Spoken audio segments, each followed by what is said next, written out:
Hello, Miss Mandy here. Get off. Sorry, I'm outside again. I had a bug on me, a weird looking bug this time. This is your final lecture for the Adventures of Huckleberry Finn. So you will be ready to take your test after you listen to this lecture. Of course, you need to finish up your reading, but this is your last lecture. So let's get into it. So in chapter 37, we have a comical scene takes place with spoons, and they've taken a spoon to Jim, or they're trying to steal a spoon from Aunt Sally to give to Jim, and so she's counting the spoons, and sometimes it's nine, and then they'll slip it back in, and then she'll recount, and it'll be 10, and then she'll slip it out. One of the boys will slip it out, and it'll be nine again. So it goes back and forth, and she's just it's it's a neat little um, stress relief here that Mark Twain has entered for us. Plus, he's also, I mean, it's boys. Okay, I know how you boys act. Y'all love practical jokes. This is kind of like a practical joke being played out that Mark Twain has thrown in there, which I think is awesome. Um, and so you have also where they call it a witch's pie, and it's where they've torn sheet, they've taken a bed sheet, they tear it up, and they tie it in knots, and they're supposed to bake it into a pie. And of course, the whole thing doesn't fit, so they only put part of it in there. This is crazy. But they also, Tom wants Jim to, carve into the walls of the hut, and he wants him to make a coat of arms. He wants him to. Oh, this is when they throw the rats and the snakes in there and the spiders to keep him company. Bless his heart. Um, and then Tom. Oh, I forgot, y'all. I found this website down here at the bottom that shows you how to make a bed sheet escape rope. Now, if any of you do this, I'll give you some extra credit. Um, Please ask your parents for an old bed sheet that you can tear up and cut into pieces and tie into knots. But that'd be pretty cool. I've never seen anyone actually make one except on TV. Um, so Tom writes a letter to the Phelps that says, "Beware, trouble is brewing. Keep a sharp lookout." Well, that was just stupid because that was just stupid because that makes everybody start wondering what's going on, and brings too much attention to Jim. But remember, Tom is the romantic character here, so everything is about adventure. So we have this scene. We have another comical scene. I hope y'all like my little butter clip art there, where Huck and Tom are getting ready to sneak out, but they need food for the journey. So Huck sneaks downstairs and he runs into Aunt Sally, but he's right at the point where he's stealing butter. So he puts the butter under his hat. Suspicious, she takes him into the sitting room where there's, you know, farmers are all sitting around and they have guns and stuff. And so you got to remember the butter's still on his head, and it starts to melt and it starts to come down under the hat. Oh my god! And she says, "What does she call it?" She calls it brain fever. That's right. She calls it that he has brain fever. She takes, the hat off and she sees the melting butter, and I'm sure she's thinking, boys, crazy boy, what are you doing? And she sends him off back to bed. And immediately he and Tom go out the window on their bed sheet ladder. Before they can leave, I'm sorry, so they escape out their bedroom window, and then they go down to the hut. They get Jim, but before they can escape, the farmers surround the hut. Don't y'all like my little farmers here? I had to go with something cute here. Um, it's surrounded. They're surrounded, but they escape out the back. Tom, Huck, and Jim, unbeknownst to the farmers who are in the front, these guys sneak out the back. Let's see. They're running away. Tom, Huck, and Jim are running away, and the farmers have brought dogs with them. So the dogs start in on the chase, and during the whole episode, Tom gets shot in the leg. Well, he thinks that's cool because it adds to his adventure, right? So Tom, Huck, and Jim do make it to the raft, but they realize that Tom is going to need some help. So, click. There we go. Um, Huck leaves Tom and Jim on the raft, and he goes for a doctor, and he makes up a story to the doctor saying that Tom's been shot in the leg, but he did it during a dream. And so, of course, the doctor is skeptical, but he goes back with him. But there's no room. There's only room for one of them on the boat to get to the raft. I hope that makes the canoe. Canoe he has a little canoe. So Huck stays behind. The doctor finds him. Huck falls asleep, and when he gets back to the raft, there's nobody there. So Huck goes back to the house, to the Phelps farm, and Sally and Uncle Silas, they're all worried about where everybody is. And finally, um, they see the doctor and Tom and Jim are coming down the road, and they immediately want to hang Jim because they think that Jim has shot Tom, but he hasn't. This sounds like a soap opera. So the doctor steps in and says, "No, Jim helped me out.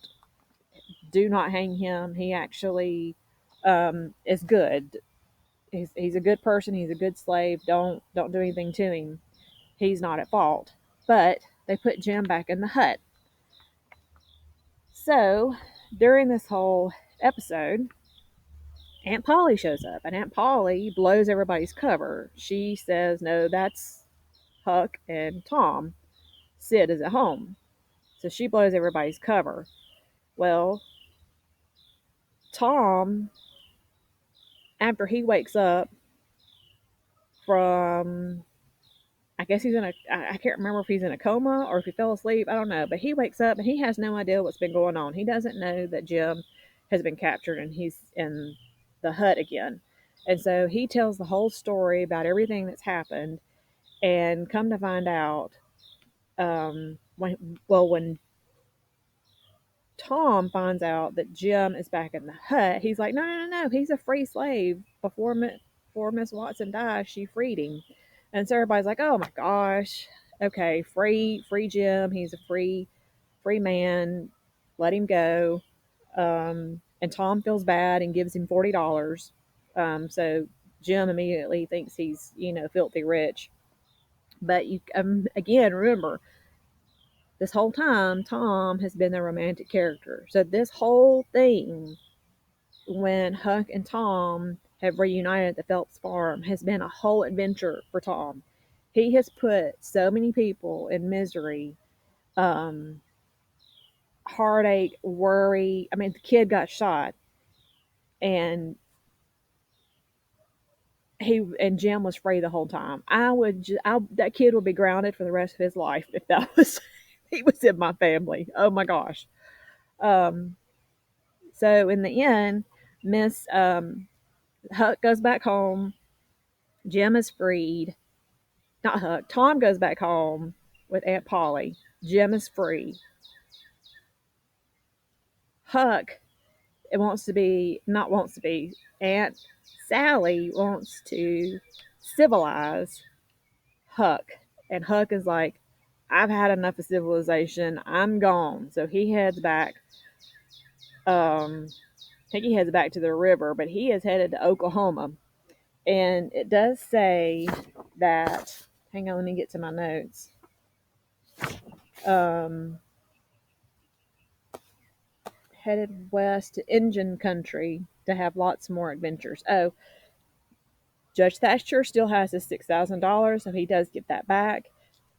And Jim tells Huck that the dead man that they found on, I think it was on a houseboat of some sort, is actually his father, and so his father won't ever be around to come back and try to capture him or abuse him anymore. So he's free of his father. It'd be really cool is if Jim took Huck home with him. That would really be a good ending. But that's not how Mark Twain wanted to end it. Um, let's see. I had another notes here. Hey, let me get to them. Mark Twain, by not allowing Huck to be civilized by Miss Aunt Polly, not Polly, Aunt Sally. Um, it's kind of Mark Twain is trying to show you that civilization at its core is actually void of morality, and that true innocents like Huck, who has never been properly civilized, are the ones who have the best grasp of how to behave morally. Now, whether or not that's true in today's society, that's what Mark Twain was trying to get across. Now, one thing you need to be thinking about, um, it's a 50-word answer on the test. It's the last question, is you need to think about how Huck has changed throughout the book from beginning to end. And of course, some things would be that he has come to see Jim as not as a slave, not as an thing to be owned, but as a person, a friend, and a father figure. And also, Huck has seen the cruel way people can treat each other. He's seen that through the King and the Duke and how they manipulate people. He has seen, um, con artists through the King and the Duke, and he's also seen his best friend Tom abuse the power that he had over Jim at this point, and how cruel you can be and treat others. So, that's just one thing you might need to think about the answer for the test. So I found this. I was doing some research for something else, and this is an old. I think this is on Boomerang. This is an old show. If you notice, up here it says 1958, 1964. But oh, I love this. I wasn't even born yet, but they had these playing.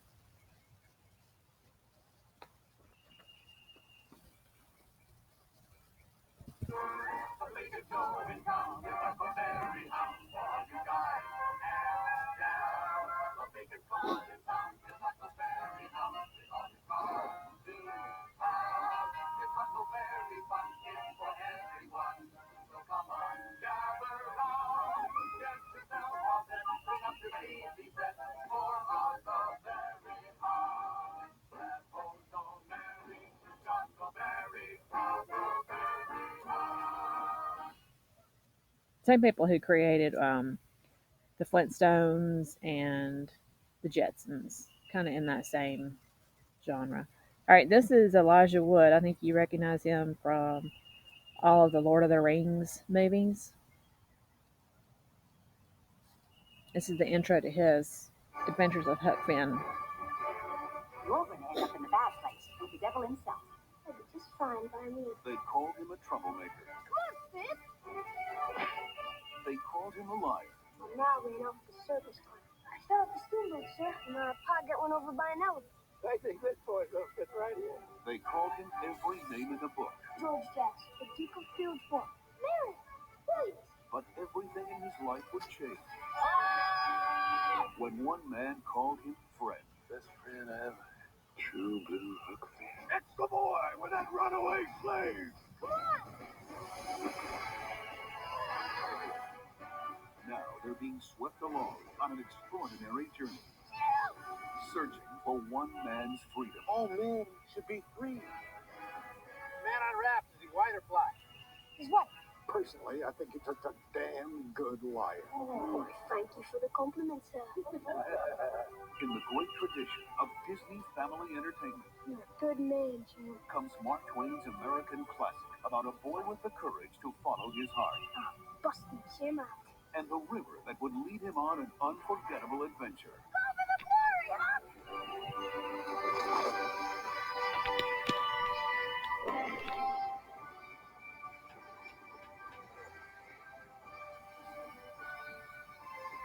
Walt Disney Pictures presents The Adventures of Huck Finn. Best friend I ever had, Jim. I haven't seen this one, but that looks like a really good one to watch. And then here is an animated Huckleberry Finn. Y'all, there's a gauntlet of Huckleberry Finn movies, but so I'm just going to show you a couple. Actually, I think this is my last one. Back before the Civil War in 1858, there lived a boy of immense joy who always kept his faith. His name was Huckleberry Finn. He loved to laugh and play, and look for whole new ways of having fun along the way. His name was Huckleberry Finn. What mischief have you done today? His name was Huckleberry Finn. When he finds out what is your pappy gonna say? His name was Huckleberry Finn. He'll go along, I have no doubt. Cause mischief and adventure are what Huckleberry Finn is all about.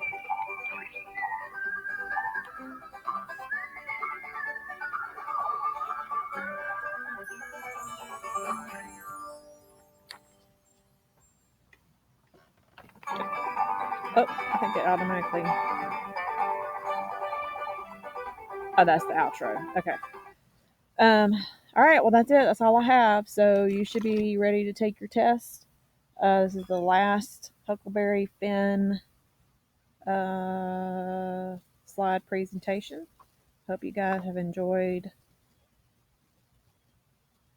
all of my crazy stuff I've said on here and being outside. Come on, where's my stop button?